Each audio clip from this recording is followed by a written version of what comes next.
Alex Jiménez presenta Coloquio, el programa económico de la semana.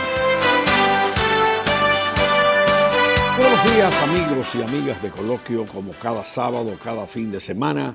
Aquí estamos para analizar los temas económicos de mayor actualidad en la República Dominicana y el mundo. Buenos días, Esteban. Saludos, Alex. Bueno, una semana, Esteban, en la que el Banco Central de la República Dominicana lució bastante activo. La semana pasada hubo una reunión con las asociaciones de ahorro y préstamo para canalizar mayores recursos para las viviendas, y el tema de la adquisición de viviendas y el financiamiento fue uno de los temas abordados.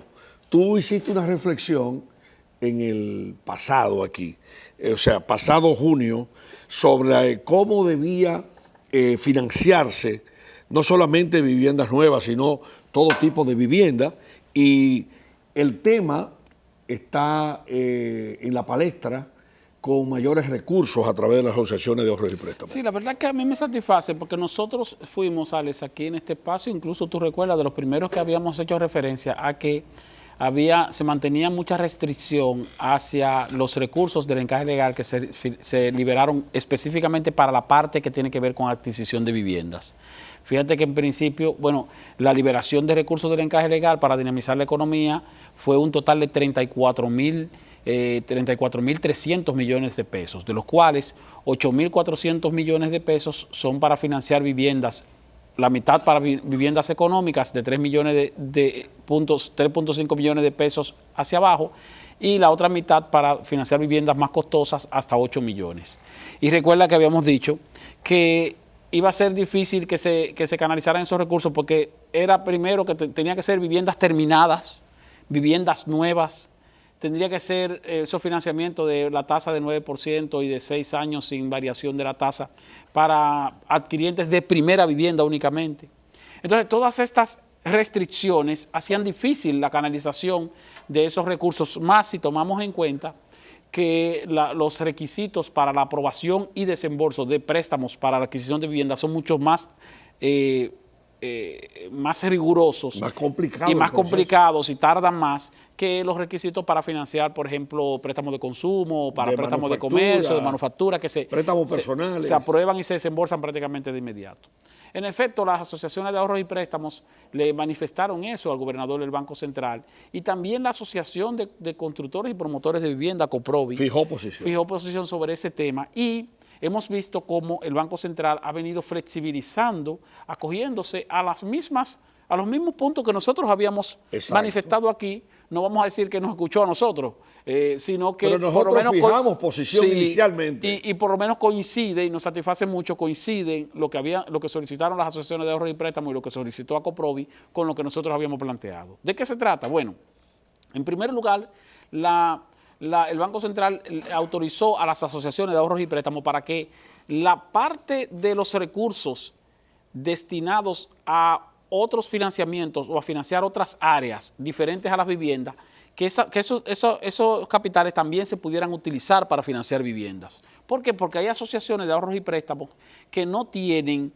carteras para consumo o para industria o para manufactura o para exportadores, y que prácticamente el 100% de su financiamiento son para adquisición de viviendas. Entonces el Banco Central les permitió que una vez agoten los recursos correspondientes a la adquisición de viviendas del encaje legal, porque también tomen recursos que estaban disponibles para financiar otros sectores y que también los utilicen para financiar viviendas. Eso por un lado. Por otro lado, también el Banco Central autorizó a que no se limite el 50% de los recursos disponibles para viviendas hasta 3.5 millones y el otro 50% hasta 8 millones, sino que pueda ser indistinto.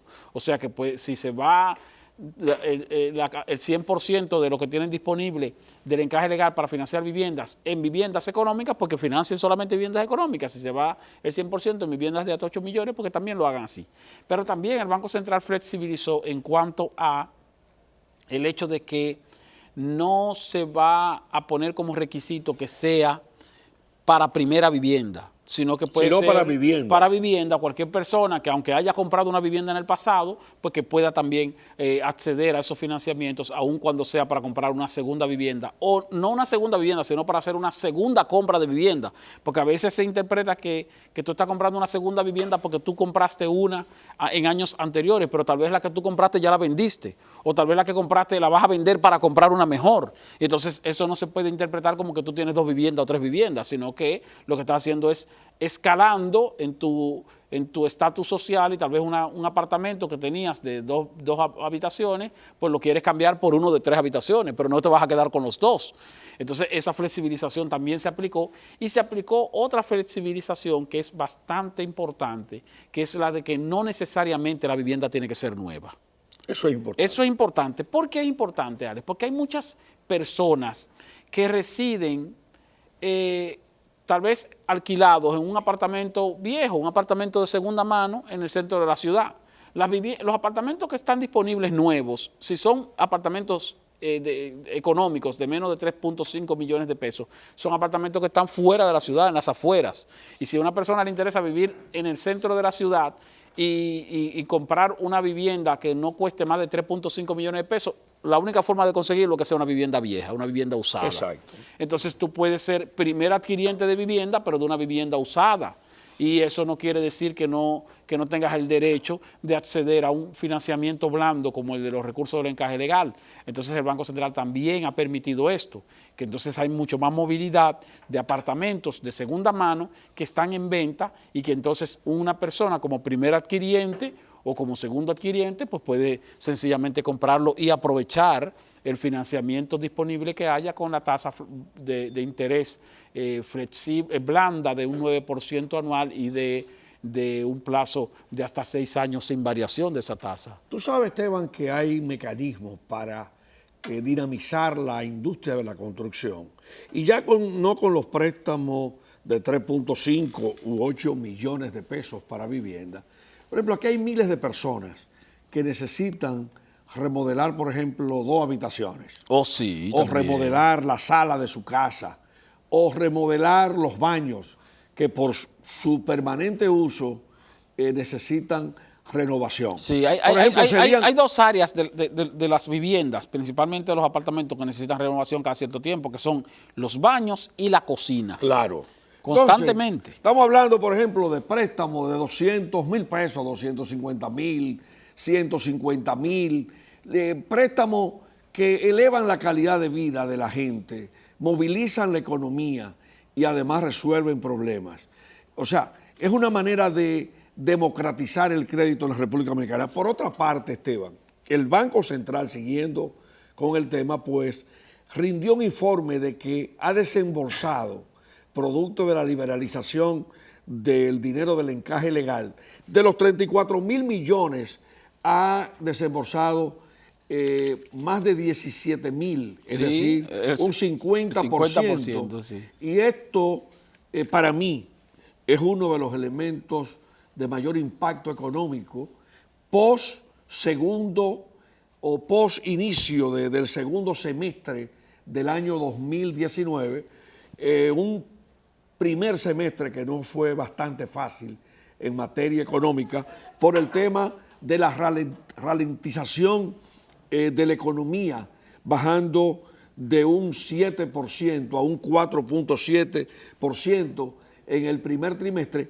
y ya hemos visto cómo, por ejemplo, la industria, según el propio Banco Central, con un dato que posteriormente fue ampliado por la Asociación de Industria, se calentó la industria a partir de julio, después de un crecimiento bastante limitado en el primer trimestre. Sí, y es bueno tomar en cuenta lo que tú dices, Alex, de que ya se ha canalizado, desembolsado alrededor del 50% de los recursos del encaje legal, que fueron liberados, poco más de 34,000 millones. Entonces, como tú dijiste, 17,000 millones, pero el Banco Central informó que adicional a eso, el sector financiero ya ha desembolsado también financiamientos por el orden de los 19,000 millones de pesos de su cartera de crédito normal, o sea, no de los recursos del encaje legal, sino de su cartera de crédito normal. Por lo tanto, en lo que va de este año hasta agosto de este año, si sumamos 19,000 millones de pesos más 17,000 millones de pesos, entonces estamos hablando ya de una cantidad considerable, de más de 35,000 millones de pesos de desembolsos de financiamientos para diversos sectores, para la industria, para el comercio, para el consumo, para las pequeñas y medianas empresas, para el sector exportador y por supuesto para el sector inmobiliario, para el área de la construcción de viviendas y para el área de la adquisición de viviendas. Con esto el Banco Central está haciendo un gran esfuerzo y es el esfuerzo de contribuir con la dinamización de la economía, pero también recordar que el Banco Central le informó al país y le confirmó, mejor dicho, al país, que en efecto la situación de confrontación política que hubo a lo interno del partido de gobierno durante los meses de mayo, junio, julio, que influyó en la actividad eso, económica sí, en el primer semestre del año.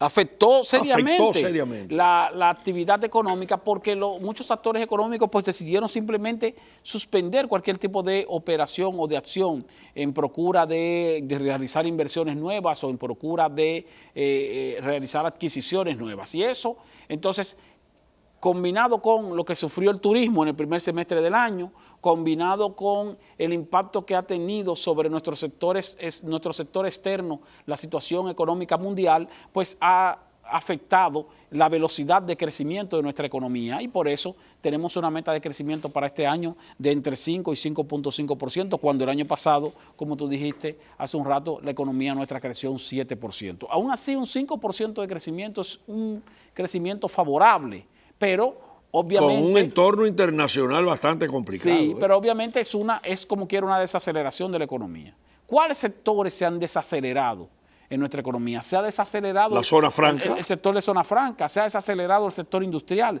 se ha desacelerado el sector turístico, se ha desacelerado entonces el crecimiento de esos sectores que son tan importantes para los indicadores macroeconómicos de crecimiento de la República Dominicana. Mira, Esteban, hay que decir que realmente el turismo, con esa desaceleración, se vio afectado, según un último informe, con 94,000 extranjeros que no llegaron, 0.5%.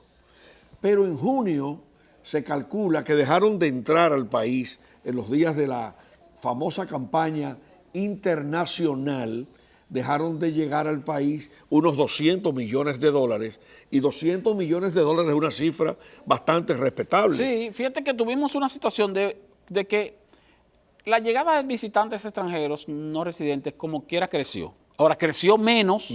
En los primeros 7 meses de este año, ha crecido menos que la proporción en la que creció el año pasado, en igual periodo. Pero no solo eso, sino que tuvimos una reducción en la generación de divisas de esa cantidad de turistas. ¿Qué quiere decir eso?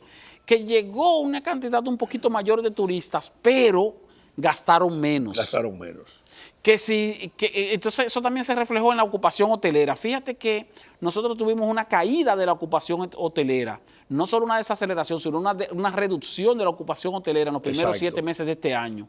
Lo que indica que, si bien es cierto que vinieron más turistas, duraron menos en su estadía. Y gastaron menos. Tal vez un turista que compraba un paquete. Por el tiempo. Tal vez un turista que compraba un paquete de 2 semanas, por ejemplo, de vacaciones aquí en el país, compró un paquete de apenas 1 semana. O tal vez vino por un periodo de 4 o 5 días en lugar de venir por un periodo de 10 días. Entonces, esa reducción del consumo y esa reducción de la ocupación hotelera impactó en una reducción de la generación de divisas por turismo, aun cuando hubo crecimiento, aunque desacelerado, en la llegada de visitantes extranjeros. Hay que decir con el turismo dominicano que aquí se han entretenido acusando a sectores internacionales de la campaña, pero eso no basta en el análisis que nosotros queremos hacer.